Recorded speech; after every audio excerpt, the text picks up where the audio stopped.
दोस्तों आज के इस वीडियो में बात करने वाले हैं कि क्यों रफाल फाइटर जेट कॉस्टली नहीं है। और दूसरी हम बात करने वाले हैं कि क्यों अस्त्रा MK2 मिसाइल भारत की सबसे बड़ी नीड है इस टाइम के ऊपर। और तीसरा हम बात करने वाले हैं कि क्यों भारत को अस्त्रा MK1 मिसाइल को रफाल जेट के ऊपर इंटीग्रेट नहीं करना चाहिए, फिलहाल तो नहीं करना चाहिए। इन तीनों मुद्दों के ऊपर इसी वीडियो के अंदर हम बात करने वाले हैं। इससे पहले कि दोस्तों हम आगे बढ़े, आपसे रिक्वेस्ट है कि आप हमारे चैनल को सब्सक्राइब कीजिए और हमारे वीडियो को लाइक और शेयर करना मत भूलिएगा। दोस्तों हमारा तेजस MK1A फाइटर जेट की कॉस्ट 45 मिलियन यानी कि 45 मिलियन पर पीस है। और अगर हम हमारे Su-30 MKI की बात करते हैं तो वो 75 मिलियन पर पीस है। और अगर हम रफाल फाइटर जेट की बात करते हैं दोस्तों तो ये 200 मिलियन पर पीस से भी ज़्यादा पड़ता है। अब आप ये क्वेश्चन करेंगे कि फिर मैं ये क्यों बोल रहा हूँ कि रफाल फाइटर जेट कॉस्टली नहीं है। फिलहाल अगर हम भारत की एयरफोर्स को देखते हैं तो ये बिल्कुल भी कॉस्टली नहीं है। आइए मैं आपको इसको अब समझाने की कोशिश करता हूँ। इसको समझने के लिए दोस्तों थोड़ा सा पहले एक बालाकोट स्ट्राइक का एग्जांपल लेते हैं। देखिए जब बालाकोट स्ट्राइक हमने की थी तो पाकिस्तान ने अगले दिन रिटालिएट किया था और भारत के ऊपर पाकिस्तान के F-16 ने AMRAAM 120 मिसाइल से फायर किया था। और इस मिसाइल की रेंज दोस्तों 120 किलोमीटर थी।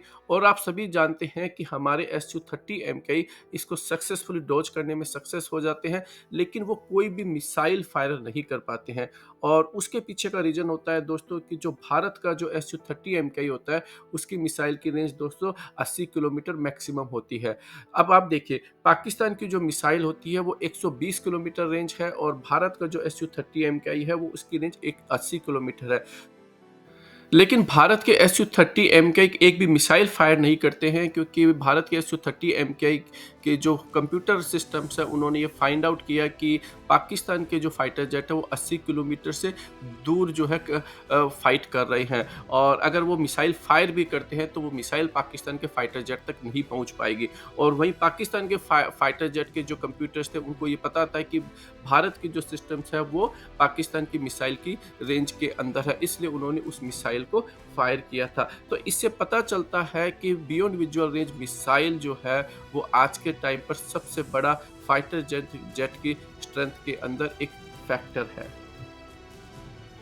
Su-30 MKI F-16 के मुकाबले में ज़्यादा मॉडर्न फाइटर जेट है, लेकिन पाकिस्तान के पास में बेटर मिसाइल रेंज होने की वजह से Su-30 MKI उससे फाइट टेक्निकली नहीं कर पाते हैं।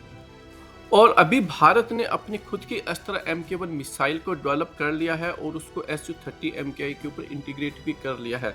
और इसकी रेंज दोस्तों 100 से 110 किलोमीटर बताई जा रही है। सो टेक्निकली आज भी भारत की जो बियॉन्ड विजुअल रेंज की मिसाइल की जो रेंज है वो पाकिस्तान के फाइटर जेट F-16 के AMRAAM मिसाइल से कम है।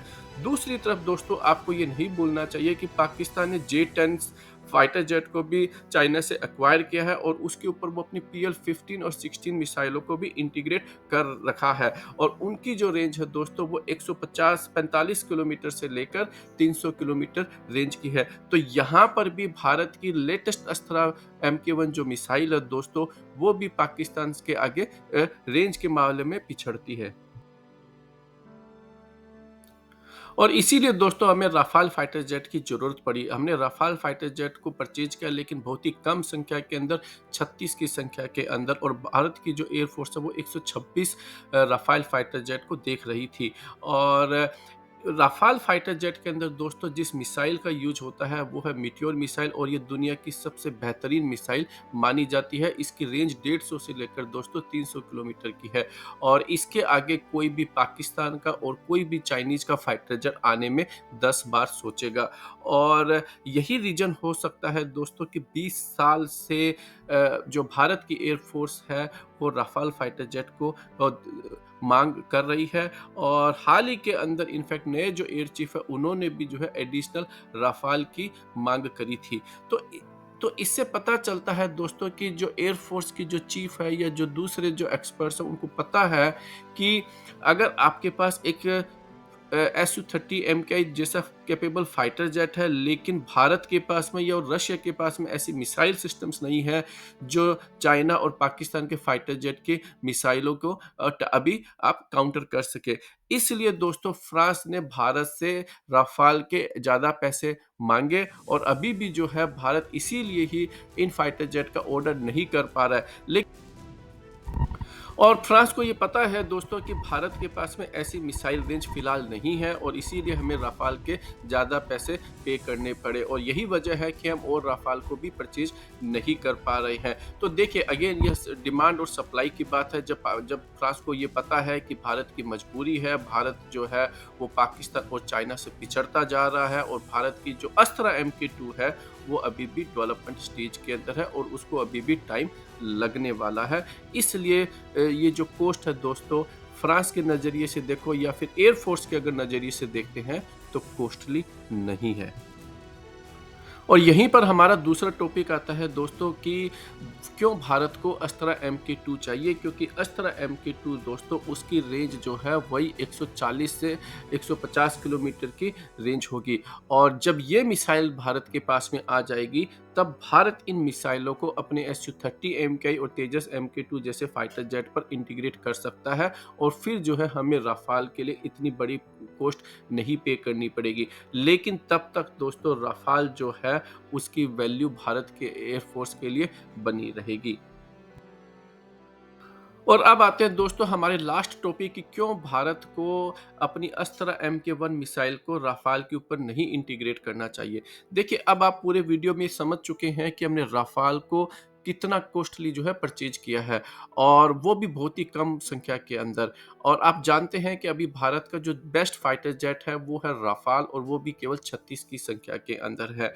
और ऐसी सिचुएशन के अंदर आप एक कम रेंज की मिसाइल को राफाल के ऊपर इंटीग्रेट करेंगे ये समझ से परे है, क्योंकि आपके पास में 259 Su-30 MKI है जिनके ऊपर आप अस्त्रा MK1 मिसाइल को इंटीग्रेट कर रहे हैं। फिर आपके पास में तेजस MK1A आने वाले हैं, उनके ऊपर भी आप अस्त्रा MK1 मिसाइल को करेंगे जिसकी रेंज जो है अभी मैक्सिमम 100 से 110 किलोमीटर के पास में बताई जा रही है। तो आपको केवल मीटियोर मिसाइल के अलावा दूसरी मिसाइल के बारे में सोचना भी दोस्तों बेवकूफ़ी है।